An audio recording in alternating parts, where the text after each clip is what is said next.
기도하시겠습니다. 하나님 아버지, 우리에게 자유와 생명을 주셔서 하나님의 이름을 즐거이 부르게 하심을 참으로 감사드립니다. 우리를 하나님의 자녀로 삼아 주셨으니 이 시간 은혜를 구할 때 우리 안에 있는 모든 욕심을 다 내려놓게 하시고 하나님 한 분만 즐거이 섬길 수 있도록 우리의 마음을 새롭게 하여 주옵소서. 예수님의 이름으로 기도하옵나이다. 아멘. 찬송가 369장 찬양하겠습니다. 369장입니다.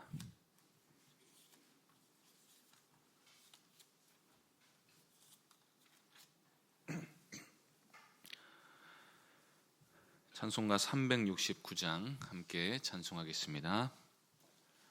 죄짐 맡은 우리 구주 어찌 좋은 친군지 걱정 근심 무거운 짐 우리 주께 맡기세.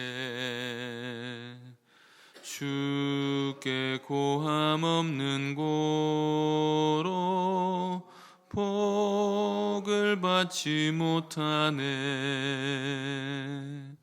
사람들이 어찌하여 아랠 줄을 모를까. 시험 걱정 모든 괴로움 없는 사람 누군가. 부질없이 낙심 말고 기도드려 아뢰세. 이런 진실하신 친구 찾아볼 수 있을까. 우리 약함하시오니 어찌하니 아뢰까. 근심 걱정 무거운 짐 아니 진자 누군가. 피난처는 우리 예수 주께 기도드리세. 세상 친구 멸시하고 너를 조롱하여도 예수 품에 안기어서 참된 위로 받겠네. 아멘. 하나님 말씀은 요한복음 13장 18절에서 20절까지 말씀입니다. 요한복음 13장 18절에서 20절까지입니다.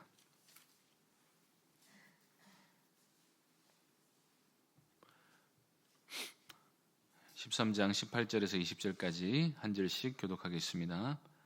내가 너희 모두를 가리켜 말하는 것이 아니니라. 나는 내가 택한 자들이 누구인지 알미라.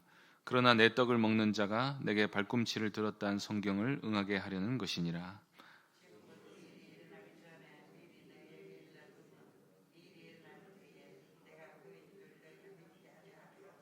함께 읽겠습니다. 내가 진실로 진실로 너희에게 이르노니 내가 보낸 자를 영접하는 자는 나를 영접하는 것이요 나를 영접하는 자는 나를 보내신 이를 영접하는 것이니라. 아멘. 예수님이 제자들의 발을 씻겨주신 이유는 주님이 섬기는 분으로 오셨음을 보여주신 것입니다. 그리고 뿐만 아니라 제자들도 주님처럼 서로 섬기며 사랑하게 하시려고 친히 본을 보여주신 것이었습니다.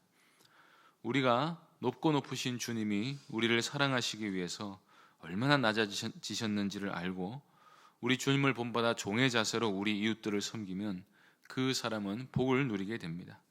17절에서 너희가 이것을 알고 행하면 복이 있으리라 하실 때 이 복이 있으리라는 말이 헬라어로 마카리오스라고 합니다. 이 마카리오스는 산상수훈 팔복에서 심령이 가난한 자는 복이 있다 할 때 그 복이 있다는 말과 같은 단어입니다. 그래서 우리는 어쩌면 예수님이 발을 씻기신 이 장면을 통해서 참된 행복의 길이 무엇인지를 보여주셨다고 말할 수 있습니다. 여기서 복은 말할 것도 없이 천국의 복을 말합니다. 만일 우리 안에 자신을 낮추기까지 주님의 몸된 교회 안의 지체들을 사랑하는 마음이 있다면 그 사람은 하늘에 속한 신령한 복을 이미 받아 누리고 있는 사람입니다. 왜냐하면 그가 그런 사랑을 할 수 있는 이유는 그리스도께서 자신을 얼마나 사랑하시기 위해 자신을 낮추셨는지를 믿음으로 알게 되었기 때문입니다. 다시 말하면 그리스도께서 말씀하신 것과 같은 사랑을 할 수 있는 사람은 그리스도께서 본을 보이신 것 같은 사랑을 행하기 위해 또 애통할 수 있는 사람은 구원을 받은 사람인 것입니다. 그런데 예수님은 곧바로 이런 복이 제자들이 남들보다 뛰어나서가 아니라 전적인 은혜로 받게 된 것이라는 사실을 가르쳐 주십니다. 본문 18절부터 30절까지는 가룟 유다의 배신을 예고한 말씀인데 오늘 본문 18절에서 20절까지는 유다의 배반으로 인해 믿음이 흔들릴 가능성이 있는 제자들을 위해 하시는 말씀이고 21절부터 30절까지는 유다를 위해 하신 말씀임을 볼 수가 있습니다. 오늘은 유다를 제외한 제자들을 위해 하신 말씀의 의미가 무엇인지를 생각해 보겠습니다. 18절을 보시겠습니다. 내가 너희 모두를 가리켜 말하는 것이 아니니라. 나는 내가 택한 자들이 누구인지 알미라. 그러나 내 떡을 먹는 자가 내게 발꿈치를 들었다는 성경을 응하게 하려는 것이니라. 예수님은 유다가 요새 어디를 돌아다니는지를 다 알고 계셨습니다.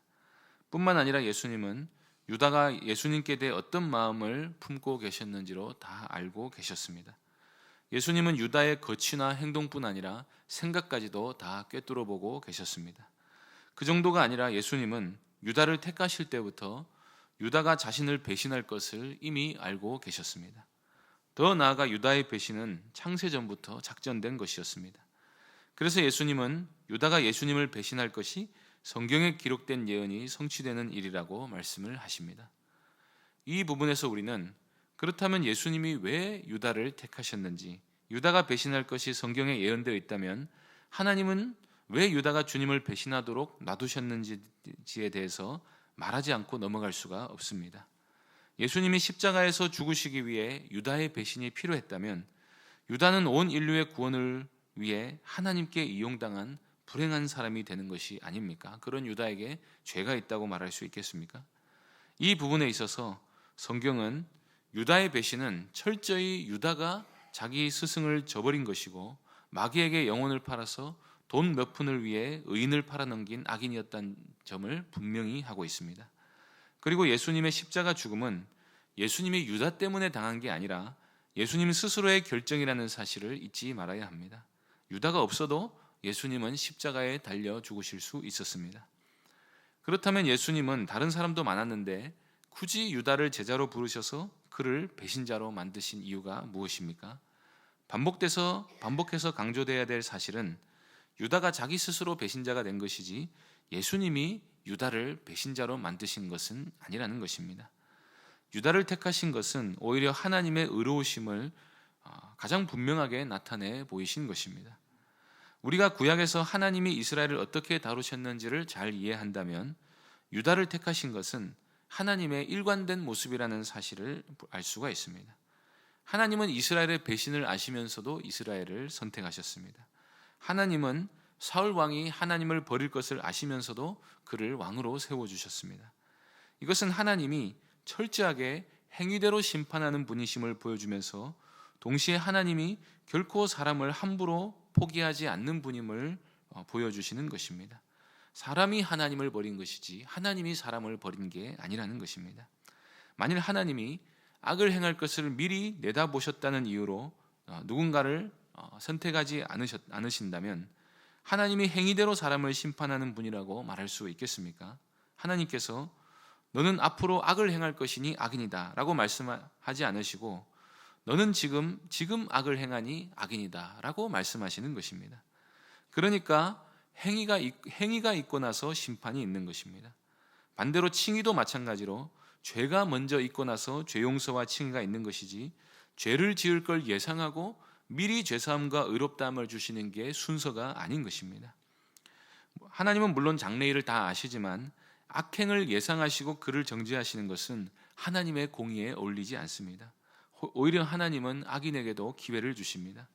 오히려 악인에 대해서 훨씬 더 오래 참으십니다. 시편 73편에 보시면 시편 기자가 악인이 왜 이렇게 오래 사는가에 대해서 깊이 고민하는 모습을 볼 수 있습니다. 악인이 오래 살고 또 심지어 잘 사는 이유는 하나님의 오래 참으심 때문입니다. 악인은 죽으면 지옥에 갑니다. 그렇기에 악인이 자기 죄 가운데 죽기를 원하지 않으시는 하나님께서 끝까지 악인에게 선을 베푸시기 때문에 악인이 회개하지 않을수록 더 오래 사는 일을 우리가 흔히 볼 수 있는 것입니다. 그래서 예수님이 유다를 택하신 것은 사실 의도적으로 그렇게 하신 거라고 볼 수 있습니다. 유다는 기회를 받았습니다. 너무나도 복된 기회를 받았습니다. 그러나 스스로 그 기회를 걷어차 버렸습니다. 예수님은 여기서 잘못한 일이 하나도 없으십니다. 하나님은 유다가 배신할 것을 아셨지만 그렇다고 유다가 배신하도록 유다를 조종하신 적은 없습니다. 오히려 주님은 유다에게 기회를 주시고 나중에 보면 유다가 회개할 수 있도록 끝까지 기회를 주시는 것을 볼 수가 있습니다. 그런데 이렇게만 본다면 우리는 유다를 제외한 다른 제자들은 선한 마음으로 예수님을 배신하지 않았기 때문에 예수님의 참 제자가 될 수 있었다고 생각할 수 있습니다. 그러나 예수님은 그런 인간의 교만한 생각을 원천적으로 차단하십니다. 은혜가 없었다면 다른 제자들도 유다와 다를 바가 없을 것입니다. 실제로 11 제자들은 예수님이 붙잡히실 때 예수님을 버리고 뿔뿔이 흩어져 도망갔습니다. 베드로의 경우에는 유다의 배신과 필적할 정도로 예수님을 저주하면서 부인했습니다. 그러면 유다와 나머지 11 제자의 차이점은 무엇입니까? 18절에서 예수님은 나는 내가 택한 자들이 누구인지 안다고 말씀하십니다. 다른 제자들 역시도 실망하고 넘어졌습니다. 그런데 그들이 다시 일으켜 세우심을 받고 나중에 죽기까지 예수님을 증거하는 사도가 될 수 있었던 것은 하나님이 그들을 택하셨기 때문이라는 것입니다. 예수님은 유다의 운명을 아셨습니다. 그것은 유다가 택함을 받지 못한 자였기 때문입니다. 뿐만 아니라 예수님은 제자들의 운명도 아셨습니다. 그것은 예수님이 11 제자의 믿음을 끝까지 지켜주실 것이기 때문입니다. 그러므로 여기서 예수님이 내가 택한 자들이 누구인지 안다 하신 말씀은 영원한 선택을 말합니다. 예수님의 제자로 부르신 선택보다 더 큰 선택이 있는데, 즉 하나님의 자녀로 택하셔서 믿음을 잃지 않도록 끝까지 하나님께서 그 믿음을 붙들어 주시는 은혜가 그 속에 역사하는 자로 부르셨음을 말씀하고 있는 것입니다. 그래서 우리는 여기서 성경의 위대한 진리를 다시 한번 확인하게 됩니다. 우리가 믿음을 가지는 것도 전적인 하나님의 은혜이고 우리가 끝까지 믿음을 지켜내는 것도 전적인 하나님의 은혜입니다. 악인은 자기 죄 때문에 멸망을 당합니다. 그러나 구원은 행위로 얻을 수 있는 게 아닙니다. 우리를 믿게 하시는 것도 하나님의 은혜이고 믿음을 잃지 않도록 끝까지 지켜주시는 것도 하나님의 은혜이고 거룩한 삶을 살고 예수님을 부인하지 않고 다시 회개하고 주님께로 돌아서서 직분을 감당하게 하시는 것도 하나님의 은혜인 것입니다. 그렇기 때문에 예수님은 서로 발을 씻어주는 사랑을 하라는 이 말씀이 모두에게 하시는 말씀이 아니라고 하십니다. 하나님이 택하신 자가 아니면 그 누구도 그런 사랑을 할 수 없기 때문입니다. 우리가 예수님을 믿게 된 것뿐 아니라 우리의 성화까지도 하나님의 은혜의 역사입니다. 하나님은 할 수 없는 것을 하라고 명하지 않으십니다. 우리에게 원수를 사랑하고 내 이웃을 내 몸처럼 사랑하라는 이 사랑을 하라고 명하실 수 있는 이유는 우리를 택하신 하나님이 우리를 죄로부터 구원하셔서 하나님의 뜻을 행할 수 있는 존재로 우리를 변화시켜 주셨기 때문인 것입니다. 바로 이렇게 제자들의 믿음을 세워주시고 지키시는 은혜를 베푸시기 위해서 예수님은 이제 곧 일어날 엄청난 사건을 당하고도 그들이 실망하지 않고 예수님에 대한 믿음을 끝까지 지킬 수 있도록 미리 언지를 주고 계십니다. 19절 말씀을 보시겠습니다. 지금부터 일이 일어나기 전에 미리 너희에게 일러둠은 일이 일어날 때 내가 그인 줄 너희가 믿게 하려 함이로라. 이제 당장 내일이면 예수님이 십자가에 달려 죽으실 것입니다. 그것도 한 제자의 배신으로 이런 끔찍한 일을 당했다는 사실을 제자들이 깨닫게 되면 그들이 크게 낙심하게 될 것이 불을 보듯 뻔했습니다. 유다의 배신을 예상 못한 분을 어떻게 하나님의 아들로 믿을 수 있겠습니까? 그래서 예수님은 자신이 결코 몰라서 당한 게 아니라는 사실을 제자들에게 미리 알려주고 계신 것입니다. 유다가 배신할 것이 성경의 예언이 이루어지는 일이라는 사실까지도 미리 알고 계시면서도 배신을 당하셨다는 것은 자발적으로 그렇게 하셨다고 믿을 수밖에 없는 일인 것입니다. 그러므로 제자들은 유다의 배신을 이미 알고 계셨다는 이 사실로도 예수님이 바로 그리스도이심을 믿는 믿음을 버리지 않을 수 있었던 것입니다. 아니, 오히려 이 말씀을 통해서 예수님이 바로 그리스도이심을 제자들이 더욱 확신하게 되었던 것입니다. 우리는 여기서도 예수님의 관심은 자나깨나 제자들 걱정밖에 없다는 사실을 보게 됩니다. 예수님은 제자들이 낙심하지 않게 하기 위해서 계속해서 여러 말씀을 해주십니다. 20절 말씀도 그런 뜻으로 하고 계시는 것입니다. 20절을 보시겠습니다. 내가 진실로 진실로 너희에게 이르노니 내가 보낸 자를 영접하는 자는 나를 영접하는 것이요 나를 영접하는 자는 나를 보내신 이를 영접하는 것이니라. 유다의 배신과 예수님의 십자가 사건과 베드로가 예수님을 저주하면서 또 부인하는 사건이 이제 앞으로 쭉 있겠지만 제자들은 그럼에도 불구하고 사도가 될 것입니다. 그것은 그렇게 되게 만드시는 하나님의 전적인 은혜가 있기 때문입니다. 그래서 예수님은 너희는 내가 보낸 자이다. 그러므로 너희를 영접하는 자는 나를 영접하는 자이고 나를 영접하는 자는 아버지를 영접하는 자이다 하는 뜻으로 이 말씀을 하고 계신 것입니다. 우리가 신앙생활을 하다 보면 현실과 고난 앞에서 우리가 가진 믿음이라는 게 얼마나 형편없는지를 발견하고는 합니다. 조금만 바람 불면 휘청거리고 조금만 고생스러우면 불평하고 잠시라도 돈이 없으면 불안해하고 하나님께 대한 사랑보다 이웃을 섬기며 사랑하는 것보다 우리 자신을 더 사랑하는 우리 실력을 보면서 내가 정말 신자가 맞는가 하는 생각을 할 때가 많습니다. 그런데 하나님이 우리를 택하셔서 복음의 사자로 왕 같은 제사장으로 삼으셨습니다. 그렇게 부족하고 모자란데도 불구하고 여전히 주님이 우리를 내가 너를 보냈다라고 말씀하십니다. 하나님이 그렇게 하실 수 있는 이유는 우리를 보시고 그렇게 하시는 게 아니라 하나님이 우리 안에서 이루실 위대한 일을 보시고 그렇게 하시는 것입니다. 우리 믿음이 보잘것없고 형편없어 보여도 그 믿음이 바로 하나님의 작품임을 잊지 마시기 바랍니다. 그리고 이 작품은 아직 완성된 게 아니라 계속해서 만들어져 가고 있습니다. 우리가 만일 완성된다면 그것은 우리가 가룟 유다와 같은 배교자들보다 더 뛰어난 의인이어서가 아니라 하나님이 우리를 택하시고 부르셨기 때문임을 잊지 마시기 바랍니다. 모든 것이 은혜입니다. 이 진리를 붙들고 교만하지도 말고 실망하지도 말고 오직 주 예수 그리스도만 믿는 귀한 성도님들 되시기를 바랍니다. 기도하겠습니다. 하나님 아버지, 우리에게 참 자유와 생명을 주셔서 생명과 경건에 속한 모든 것을 우리에게 주셔서 우리로 하여금 주의 뜻을 행할 수 있는 자로 만들어 주시니 참으로 감사합니다. 우리 스스로를 바라보면 우리는 참 죄인일 뿐이고 하나님을 신실하게 섬기지 못할 때가 너무나 많은데 그런 우리를 하나님의 거룩한 백성으로 만들어 가시는 줄로 믿사오니 친히 그렇게 하시는 줄 믿사오니 날마다 하나님만 의지하며 살아갈 수 있도록 은혜 더하여 주옵소서. 예수님의 이름으로 기도하옵나이다. 아멘.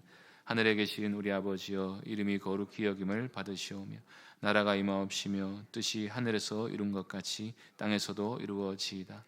오늘날 우리에게 일용할 양식을 주옵시고 우리가 우리에게 죄 지은 자를 사하여 준 것 같이 우리 죄를 사하여 주옵시고 우리를 시험에 들게 하지 마옵시고 다만 악에서 구하옵소서.